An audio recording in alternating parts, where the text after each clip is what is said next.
이 말씀은 신약성경 누가복음 15장 25절 말씀으로부터 32절 말씀이 되겠습니다.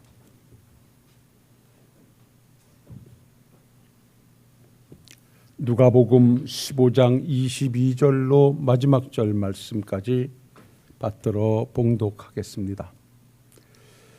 마다들이 밭에 있다가 돌아와 집에 가까웠을 때에 풍악과 춤추는 소리를 듣고 한 종을 불러 이 무슨 일인가 물은데 대답하되 당신의 동생이 돌아왔음에 당신의 아버지가 건강한 그를 다시 맞아들이게 됨으로 인하여 살찐 송아지를 잡았나이다 하니 그가 노하여 들어가고자 하지 아니하거늘 아버지가 나와서 권한대 아버지께 대답하여 이르되 내가 여러 해 아버지를 섬겨 명을 어김이 없었거늘 내게는 염소 새끼라도 주어 나와 내 벗으로 즐기게 하신 일이 없더니 아버지의 살림을 창녀와 함께 삼켜버린 이 아들이 돌아오매 이를 위하여 살찐 송아지를 잡으셨나이다. 아버지가 이르되 예 너는 항상 나와 함께 있으니 내 것이 다 내 것이소에 이 내 동생은 죽었다가 살아났으며 내가 잃었다가 얻었기로 우리가 즐거워하고 기뻐하는 것이 마땅하다 하니라. 아멘.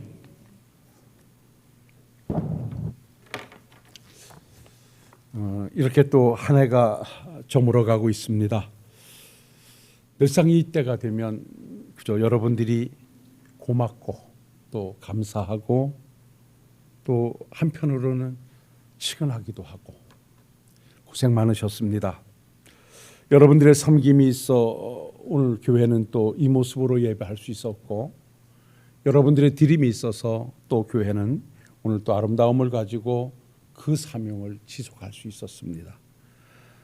상투적인 인사가 아니라 오늘 새벽에 제가 이런 시간에 일어나서 이것저것 묵상을 하다 보니 정말 고맙고 감사하고 그래서 다시 한번 여러분들과 함께 한다는 행복을 하나님께 기도할 수 있었습니다. 특별히 이렇게 보면 우리 여러분들 한 분 한 분이 다 애쓰는 모습이 보이죠.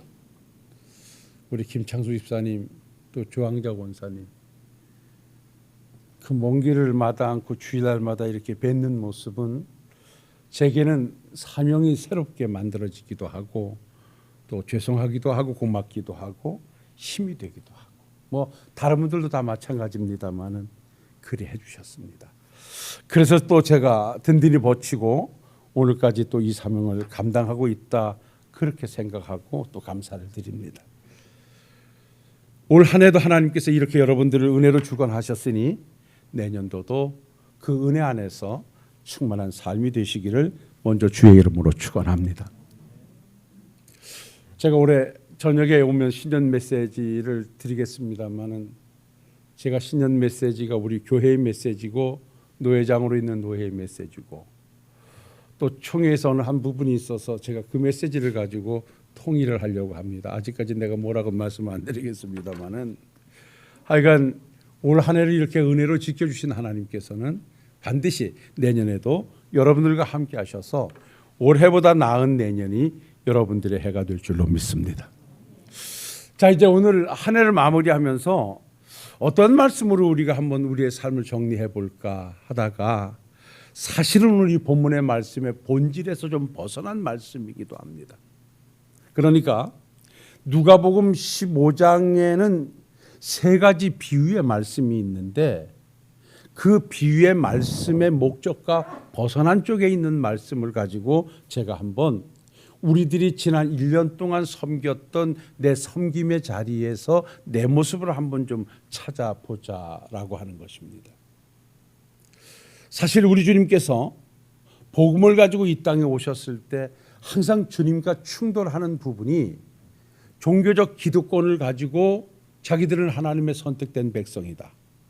그래서 자기들은 하나님의 나라의 백성이라고 전혀 생활과는 상관됨이 없이 자부심을 가지고 있었던 자들이 바리새인들이었고 사두개인들이었고 서기관들이었고 그야말로 제사장들이었습니다. 이들이 산에 그린 동해를 조직했고 이들에 의해서 모든 정치와 종교가 움직이는 상황입니다. 그러다 보니까 그들의 선민의식은 이방인들을 사람 취급하지 않았고 죄인들을 전혀 구원의 반열에 들 수 없는 자들로 치부하고 사람 취급을 하지 않았습니다. 그래서 세리라든지 죄인들, 창녀들 이런 사람들은 아예 구원의 반열에 발도 드러놓을 수 없는 사람들로 정죄하고 자기들만 하나님의 나라의 기득권을 가지고 있다고 그렇게 뽐내고 무시했던 자들입니다. 그러나 우리 주님께서 오셔서 가장 그들이 타겟이었고 그들을 향하여 너희들은 결국 그 삶을 가지고는 하나님의 백성으로서 하나님의 나라에 들어가지 못할 것이다 라고 책망하시면서 그들을 회칠한 무덤이라. 너희들이 겉으로 보기에는 금식도 하고 구제도 하고 뻐드름한 것 같지만 너희들 속에는 진정한 그 정신이 없고 입술로는 하나님의 사랑을 부르짖지만 그 마음속에는 하나님의 사랑이 없다. 그래서 너희들은 회칠한 무덤이다. 무덤이 겉에서 볼 때는 아주 깨끗하게 회를 칠해서 페인트를 칠해서 깨끗한 것 같아도 그 속에는 썩어져가는 송장이 있듯이 너희들이 바리새인이라고 유대인들이라고 스스로 너희들이 깨끗한 척하지만 속은 어떠한 것보다도 썩어져가고 골마가고 있다고 그들을 책망하셨습니다. 그러던 어느 날 우리 주님께서 세리와 죄인들과 함께 음식을 나누게 됐습니다. 이 장면을 봤던 바로 서기관들과 바리새인들이 어떻게 예수께서 저 죄인들과 함께 음식을 나누냐고 어떻게 그들과 함께 있느냐라고 주님을 그야말로 책망하고 비난하게 이르렀습니다.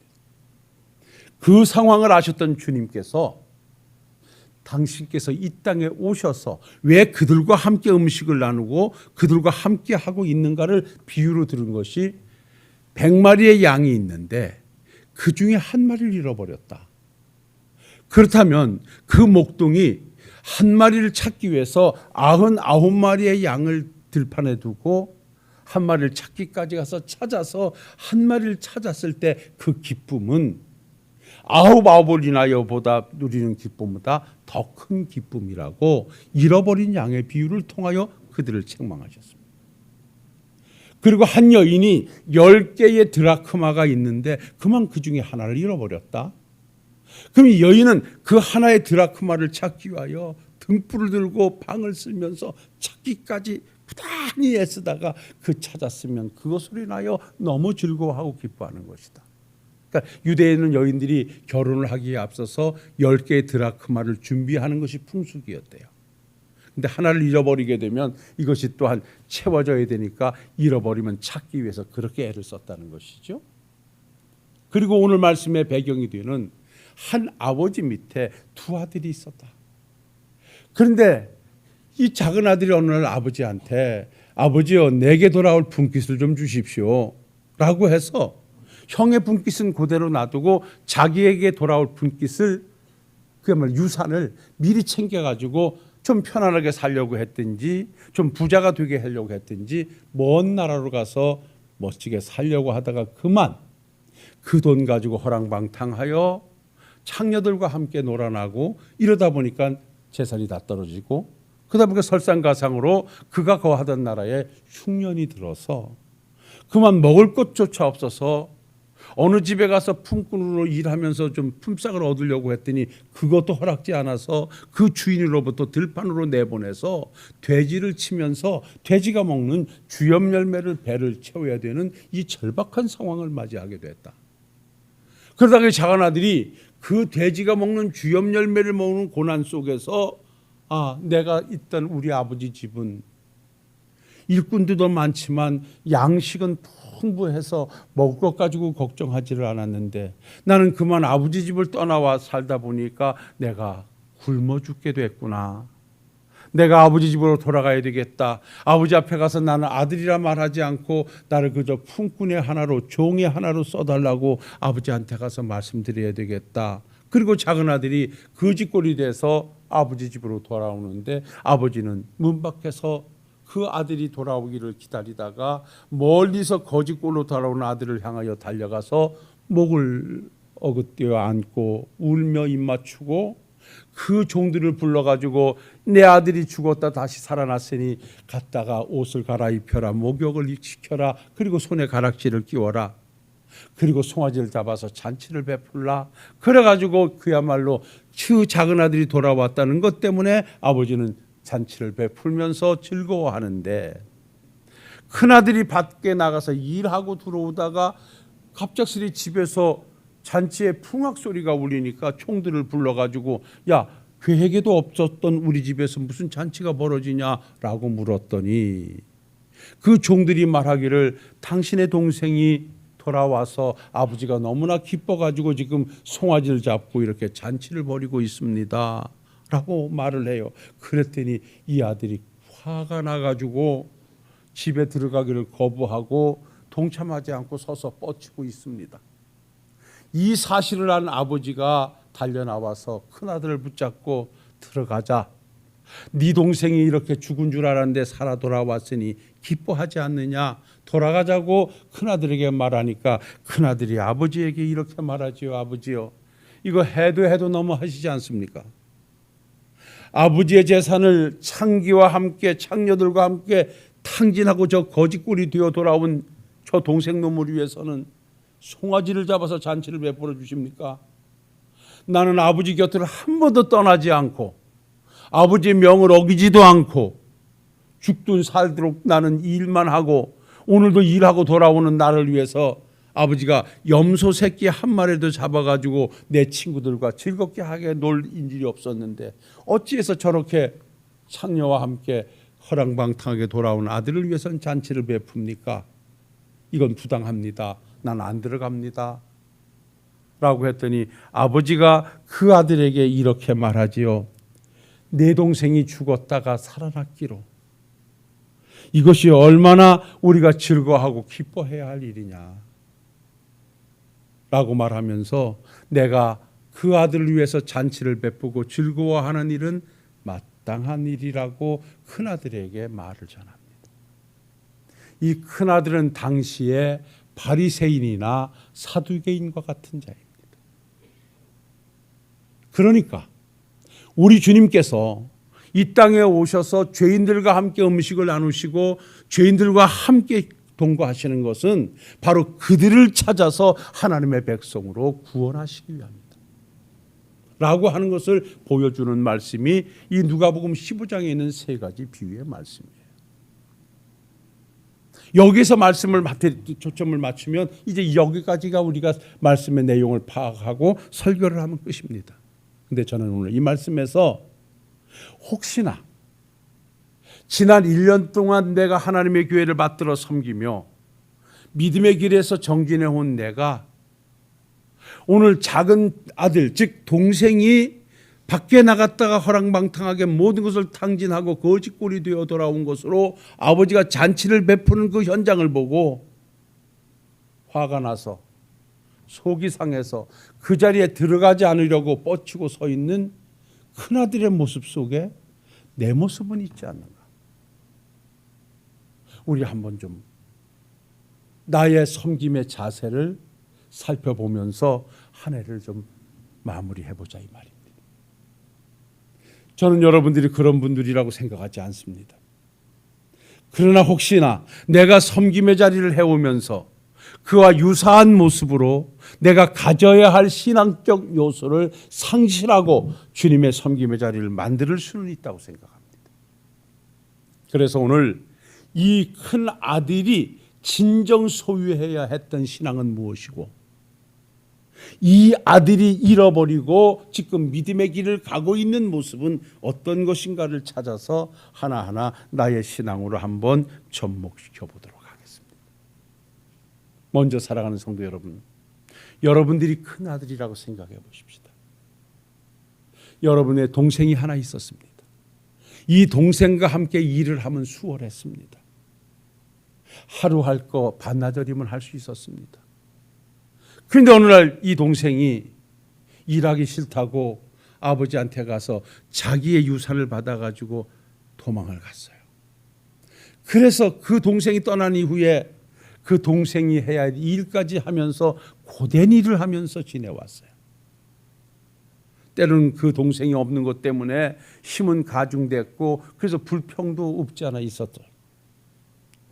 그런데 어느 날 그렇게 힘들게 했던 동생이 재산을 다 가지고 가서 탕진해버리고 거지꼴이 돼서 돌아왔는데 아버지 부모님들은 그 동생이 돌아왔다고 그야말로 내가 한 번도 나는 아버지 곁을 떠나지 않고 섬겼는데 나를 위해서는 나가서 친구들과 밥 한 번 먹어라 뭐 하라 이렇게 해본 적이 없는 아버지가 모든 것을 다 탕진하고 돌아온 동생을 위해서는 잔치를 베풀고 춤을 추고 즐거워해요.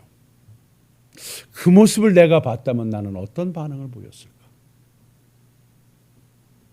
나도 아버지와 똑같이 달려 들어가서 기쁨으로 동생을 맞이하고 돌아왔다는 기쁨 속에 함께 춤을 추며 그 동생을 품에 안고 눈물을 흘렸을까? 아니면 오늘 본문에 나오는 이 큰아들처럼 나도 그 잔치에 참석하기를 거절하고 속상한 마음을 아버지에게 내가 표하는 내 모습은 아니었을까? 한번 이 큰아들의 모습 속에서 나를 한번 이렇게 한번 대비시켜 본다면, 오버랩시켜 본다고 하면 그 모습 속에서 나는 나올 줄 압니다.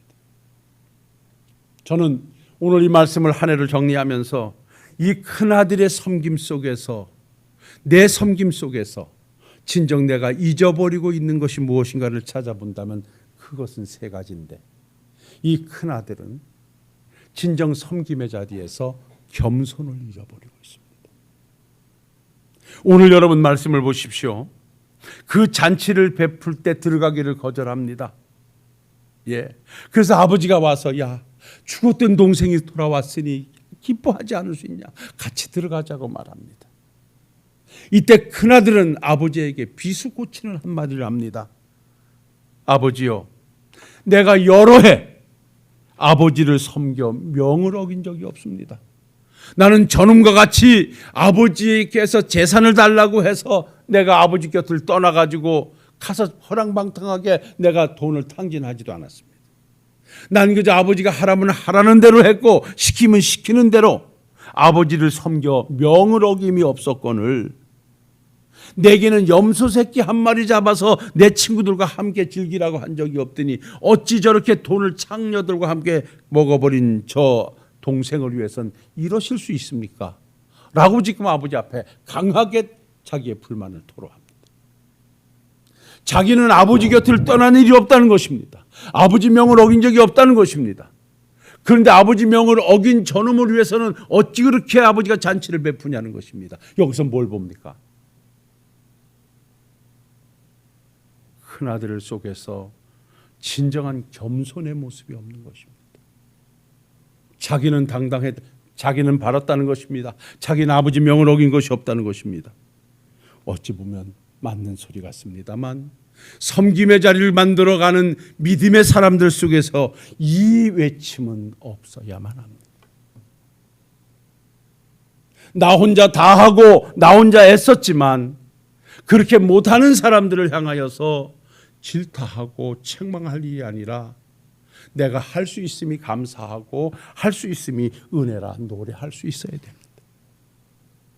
그래서 우리는 내가 섬김의 자리를 만들어 주 앞에 그 신앙의 길을 갈 때 우리 하나님의 백성들이 갖춰야 할 가장 기본적인 자세는 겸손함입니다.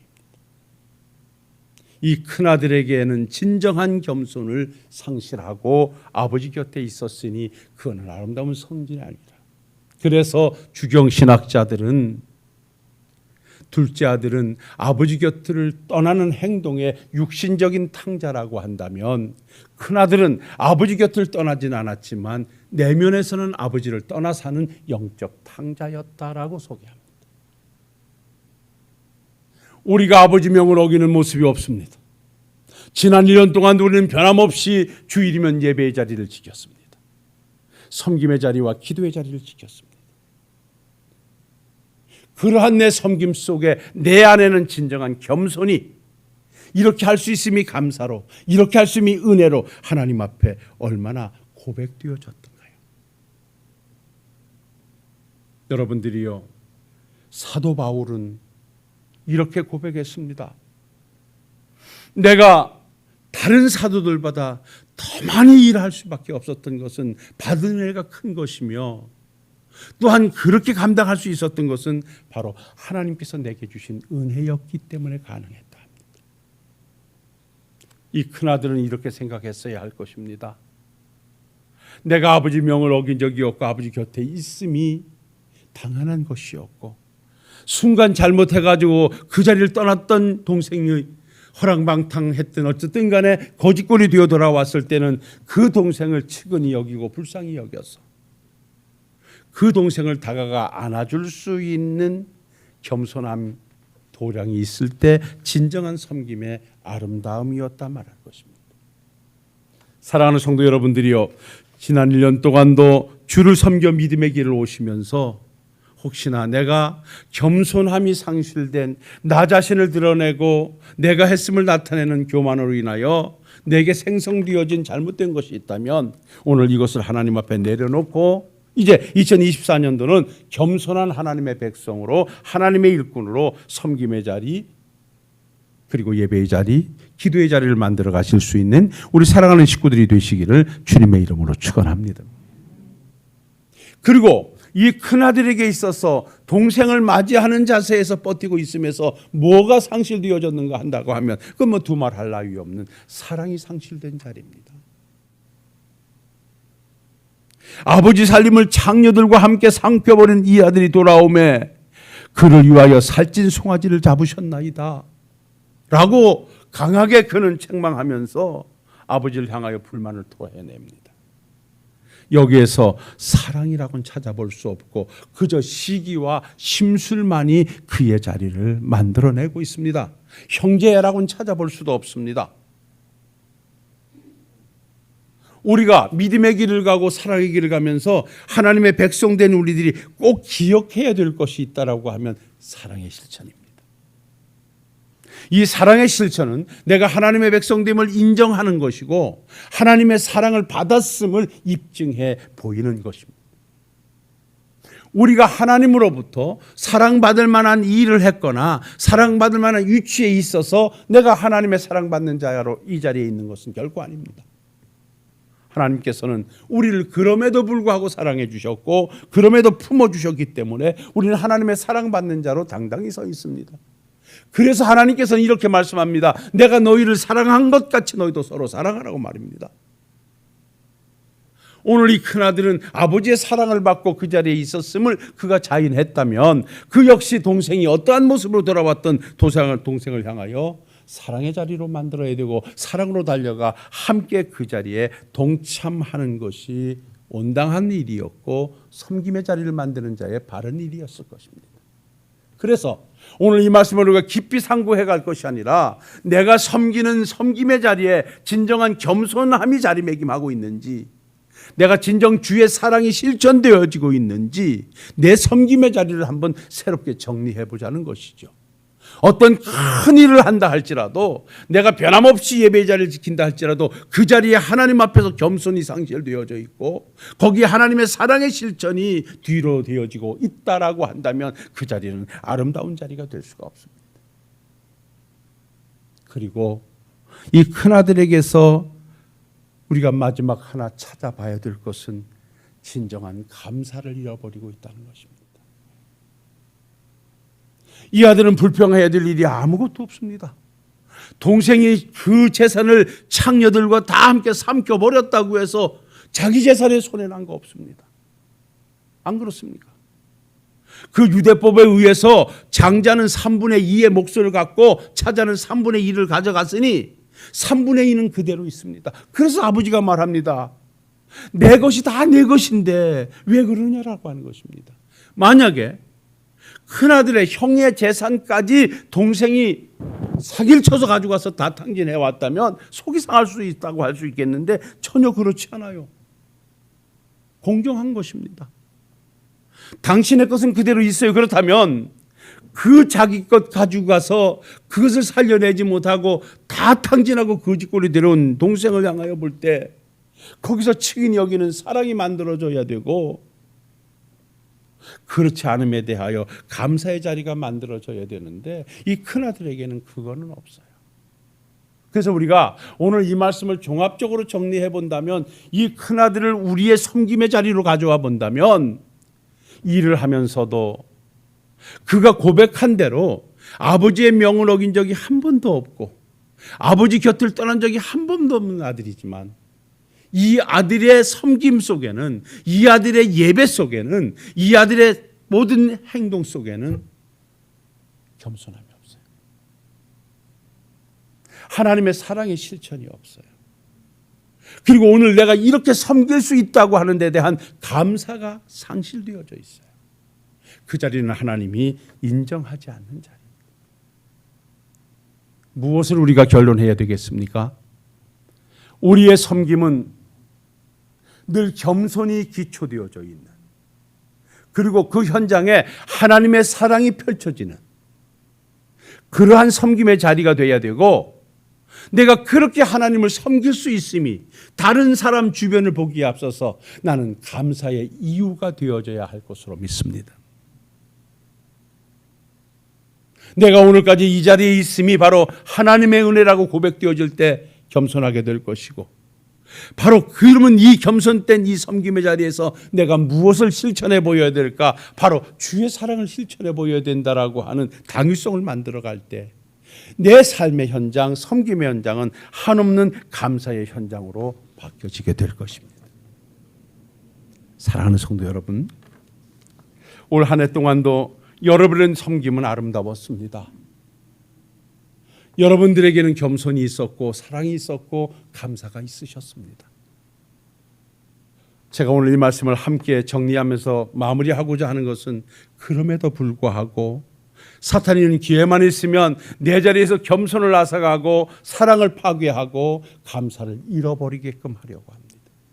그래서 2024년도를 이제 출발할 때는 여러분들이 어떠한 일이 여러분들에게 주어져서 어떠한 사명을 감당해 가신다 할지라도 그 자리는 나가 나된 은혜는 하나님의 은혜로 됐음을 고백하고, 스스로 자신을 내려놓는 겸손함과, 아버지가 나를 불러 이 자리에다 이 사명을 맡겨주셨음은 다른 것이 아닌 하나님의 사랑을 실천하라 하심이라고 하는 큰 은혜의 자리를 만들어 주의 사랑을 실천해 보이면서 항상 그렇게 내가 주를 섬겨갈 수 있는, 한 번도 아버지 곁을 떠나지 않고 믿음의 자리를 흐트리지 않고 주일을 예배하며 섬김을 다할 수 있음이 감사한 이유가 돼서 여러분들의 섬김에 늘 감사의 자리가 만들어져 멋진 섬김으로 하나님께 영광 돌리고 여러분들의 삶에 또 다른 은혜의 자리가 만들어지실 수 있기를 주님의 이름으로 축원합니다.